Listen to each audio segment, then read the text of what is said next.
nanti yang namanya sekolah kebijaksanaan itu kira-kira di zamannya Salomo. Jadi nggak usah bayangkan itu orang sudah pintar nulis pada zaman itu.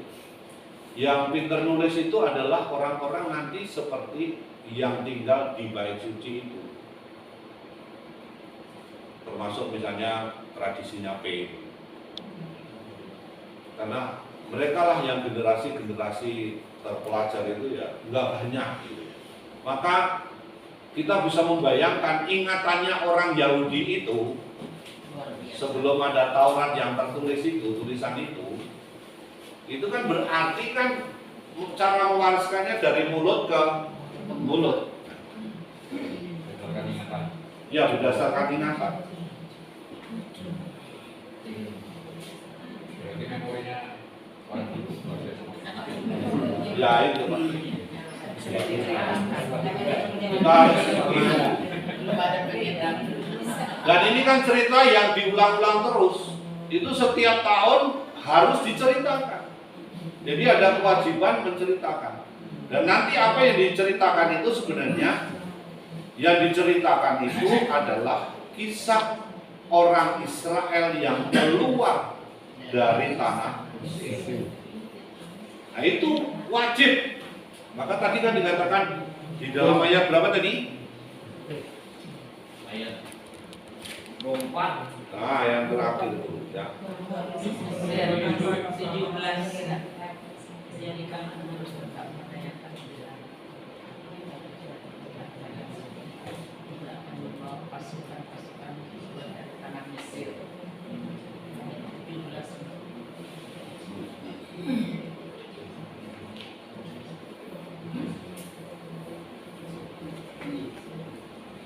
Nah itu lalu pergilah dan berbuatlah demikian seperti yang diperintahkan Tuhan kepada Musa dan Harun, demikianlah diperbuatlah mereka.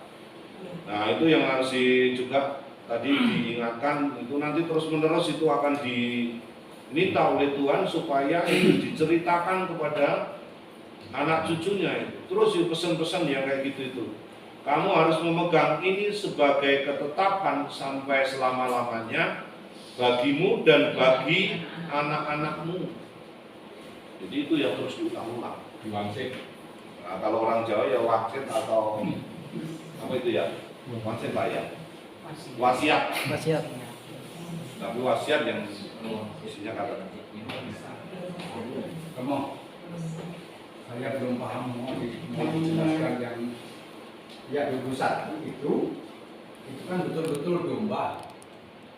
Nah kalau yang di perjamuan Yesus ini domba tidak ada, domba adalah Yesus sendiri. Nah kapan itu dong? Mulainya itu kapan? Anak domba, yang betul anak domba kemudian menjadi Yesus itu sendiri. Mulainya ya pada saat Yesus mengadakan perjamuan terakhir itu Pak. Dalam arti para muridnya pada waktu itu saya yakin juga bingung. Kenapa Yesus mengajak mereka mengadakan perjamuan tapi kok nggak nyembelih? Nah, itu pasti yang menjadi pertanyaan. Tapi kan itu sebenarnya diterangkan pada kata-kata. Jadi perjamuan terakhir. Di perjamuan terakhir itu. Nah, apa yang diterangkan oleh Yesus pada perjamuan terakhir malam itu kan langsung dilanjutkan dengan Yesus pergi ke taman Getsemani ke sana, lalu kemudian ada pengadilan nanti Pontius Pilatus, lalu Yesus dibawa ke mana? Golgota itu. Kematian Yesus jam berapa? Jam 3. Jadi tidak melampaui jam 4 atau jam 5 kan sebenarnya.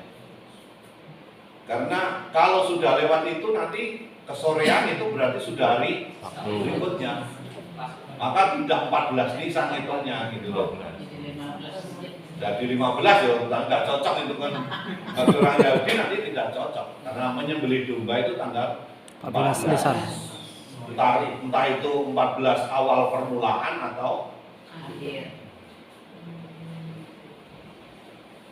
Ini bagian yang sebenarnya bagian penting untuk kita bersama ya.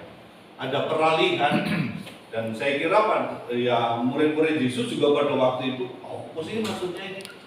Kok berbeda dengan yang lain? Pasti itu menjadi pertanyaan. Tapi disitulah sebenarnya. Itu urutan dengan yang Abraham ini yang mengorbankan Ishak. Nah kalau itu kan simbolnya Pak, simbol. Dulu kan simbol-simbolnya itu yang akan mengarah kepada Yesus. Nah, itu. Simbol-simbolnya itu istilahnya kan tanda-tanda menuju ke sana itu sudah kelihatan. Tapi kan memahami itu pada zaman itu, kita ini kan memahami karena kita sudah baca semua kan. Sudah melewati semua, tapi kurang pada zaman itu kita bisa bayangkan apa sih maksudnya itu, mau kemana? Itu yang tidak nampak.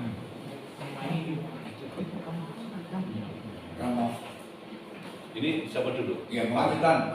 Ah, ya. Lanjutan. Yang ayat 22. Saya kecil dulu, itu orang Jawa biasanya kalau melahirkan punya anak, punya bayi, itu sama dengan yang ini Romo. Di setiap pintunya itu diberikan tanda. Kalau kami dulu hanya hitam sama putih, tanda salib. Ya injek. Itu sama apalah gitu. Tapi Bapak harus lihat di sana ada pelatnya juga, yang biasanya gambarnya keris. Ya. Apakah ini juga sama waktu Musa? Waktu Musa mau mau dicari-cari yang setiap rumah di apa namanya itu Romo? Ya itu nanti tulah. Sama nggak dengan yang ini Romo? Ya. Kalau orang Jawa itu kan apa ya? Orang Jawa itu punya tradisi-tradisi tertentu untuk melindungi rumah. Yang mirip-mirip itu. Saya gitu Romo, itu kan saya kan lahir dari keluarga Muslim ya. Dan juga orang tua saya itu sebenarnya tetap masalah Jawa. Itu kayaknya kalau sudah menginjak suro, itu mulai tanda-tanda itu seperti batu yang inilah yang. Jadi mungkin memang semuanya berkaitan dengan ini. Saya tidak mau mengatakan apakah sama persis, saya tidak mau mengatakan itu. Tetapi bahwa di dalam tradisi-tradisi masyarakat itu ada semacam itu. Yang dalam arti tertentu sebenarnya mau mengatakan dengan masang ini mau melindungi keluarga supaya keluarganya selamat.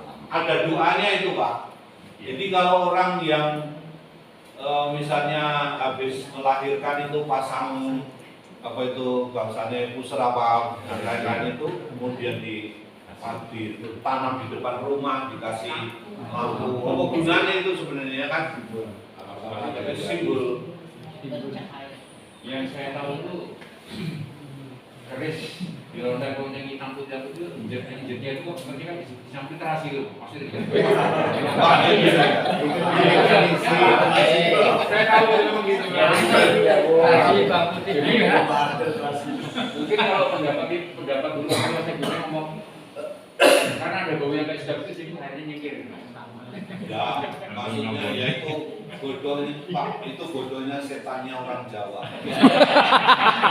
Tapi itu bukan musik, Romo. Bukan. Itu sebenarnya itu doa, bukan ada doanya. Doa itu melalui sarana kan kalau kita mengenal sakramen. Tapi kalau mereka itu kan ya sakramennya ya itu kan. Pakai tanda-tanda itu. Ya, tapi bagi kita udah punya agama, Kita nggak perlu lagi. buat itu kan tanda-tanda. Tradisi Bu. Itu masa bukan tahayul itu. Bukan tahayul, ada doanya. Yang penting itu doanya itu sebenarnya. Tapi kadang-kadang kan orang mementingkan simbolnya. Karena manusia itu kan butuh simbol. Itu persoalannya. Jadi bukan jimat, bukan apa. Kalau di kalangan orang Jawa itu ada namanya bangsa neta beng apa-apa itu ya modelnya pasang magnet.